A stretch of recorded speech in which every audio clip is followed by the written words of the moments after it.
What is the worst bite you've ever seen from a dog? Probably the one that Benny talked about.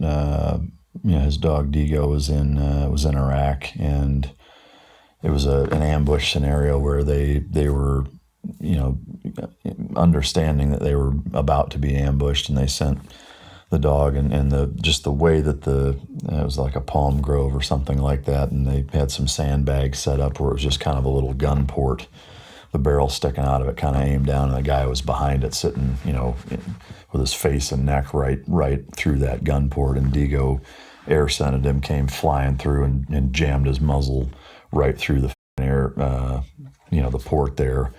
And that's just where the dude's face. And so just, because that's what was there, he shot in right on his throat. I mean, I wasn't there, I didn't see it, but, in terms of stories that I've heard, when they came up, it was, the guy was already basically unconscious and probably dead or almost dead. And it sounded like the dog was breaking celery, in the esophagus and just mutilating it. Digo's a pretty hard biting dog and pretty forward in that manner too. So, again, in a situation like that where it's kind of a fluke thing, that's pretty gnarly, but, yeah, I'd say, the femur, another story of a guy, again, it was a thin older guy. The dog was a big, hard biting, 90-pound, and got a long muzzle and got in on his inner thigh and broke his femur, and the guy passed out, and it, fucked him up pretty bad.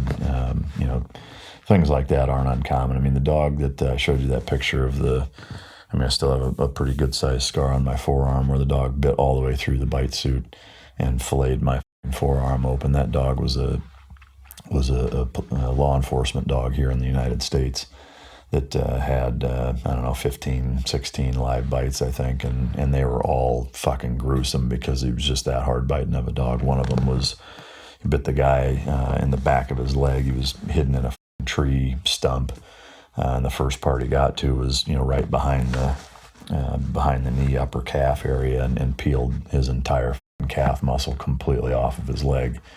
Again, just like the ductwork scenario, is that it was just, from the back of his knee to his Achilles tendon was just bone and nothing else there.